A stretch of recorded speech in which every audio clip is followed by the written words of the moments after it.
Hey everyone, it's Eric here from Lapix. Got another video for you guys today. Man, we got this interesting one that actually came in. It's a 16-inch A2141. We'll show it and just talk about it just a little bit there. But I just want to give a little background information on it because I thought it was a pretty interesting story. And you'll actually see the damage to it too that actually happened. So it was actually not powering on. It was giving a problem for a while for the customer. They took it to a shop, and the shop got it to work by doing like a restore mode on there. That's a DFU mode for the restore mode. Now, if you actually watch our other video, we talk about this, about what can happen, especially if there's a problem with a T2 chip. Usually if it's out to repair, sometimes that actually might pop up, or it might show symptoms where everything's working totally fine, the board's taking the correct voltage and everything, but it's just not powering on. And sometimes maybe because especially if there's like liquid damage or something, that the T2 chip could have got corrupted there, or there could be an issue with the firmware there. And sometimes you have to do like two modes. There's a revive mode and that's pretty much to help revive the laptop itself there, and then the MacBook, and then there's other ones where you do a restore option. Now, it's very, very, very important before you do this, first to make sure that it's fixed, right? That's the first thing you want to do.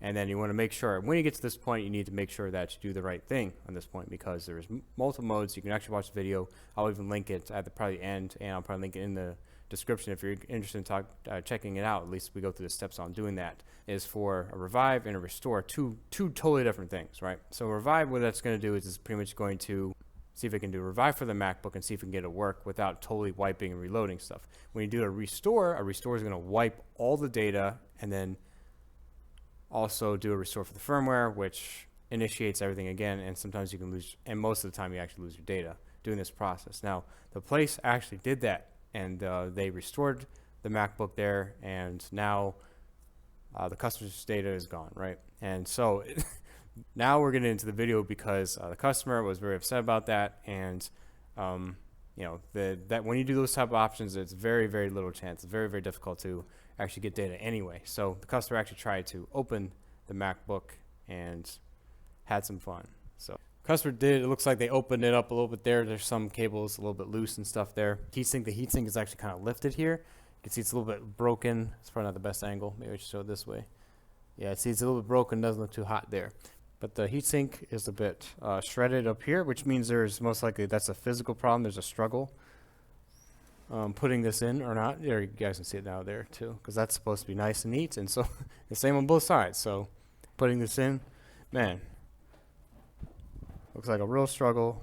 And who knows what else is going on. Like you see, this is completely torn over here. And now I'm going to look at the liquid spill, because maybe this is liquid spill to begin with. Maybe that's why it failed, it died.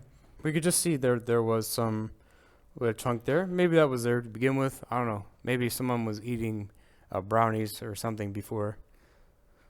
Oh, here we go. I really doubt if there's ever damage, unless there's clear liquid spill or something. There shouldn't be like 3 in a row like this that are going to have damage. Because probably there was like an impact here. You can see there's a scrape here. This looks to be scraped. So most likely this is a physical damage to it, and probably this is okay, probably, right? But there's plastic over it, so I'm going to assume this is actually going to be fine. So, and again, I don't know, maybe after they ate their little Debbie brownies, they had some milk on the side, and yep. And what do we see here? Of course, what's the theory? Theory makes sense because the board is ripped here completely, and this cap's probably ripped. This trace is gone here. So who knows what else? Oh man, that got me. So this is ripped. Yep, we have ripped components up from this area. We have broken. And this does not look like damage that happened before. You can see the struggle here. Oh, you guys can't see anything. Sorry about that.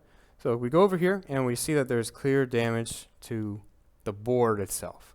So the board is cracked. You can see the big crack down here, as well as trace damage here.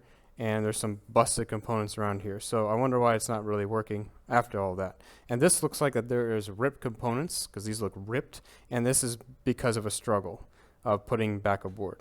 And this has to be a struggle where, man, you probably are turning into the Hulk while you're trying to put this in, or a He-Man, or whoever your favorite superhero is. Let's go Superman. And you're trying to put in a board while you're trying to be Superman. Whenever you try to do that, you're always going to have a problem, but this is extreme. Like you could see the whole entire circle area here is gone and the board is ripped up. So that makes it a lot more difficult. Now, what's the circuit too? What is the circuit and what was missing and where are those components? That's a good question. T2, which the data is gone already. So you can fix all this, you could do all this, and then you have a T2 wipe, and I wiped the data anyway. So this one, most likely, there's probably not a whole lot else we can do. So anyways, guys, I hope you guys just enjoyed watching this video, just a little bit more of an informative video and just more of a little bit of an interesting one, because I just thought it was kind of interesting to show you guys something like this, and always just to be aware, especially when you do repairs or when we do repairs. That's why we make these videos. When we want you guys to be more informed about this, because especially if data is important, even when we're doing any type of repairs or data recoveries, there's two totally different things, right? From when you're doing a repair and a data recovery, they're completely different things there. For these MacBooks, they have T2 chips that are tied to them, and it can give problems, especially if you do a repair. You don't want it to be just reloading firmware, restoring stuff, especially the customer's data is the most important thing really at that point. So just kind of more of an informative, and just show you guys on something that we see a little bit interesting when it comes into the shop here, and just see the minds of everyone, right? It's always interesting to see that. So hope you guys just enjoyed. If you did, please do like, rate, help us a lot, subscribe, more content. See you guys next video. Thanks for watching, guys. Take care. Bye.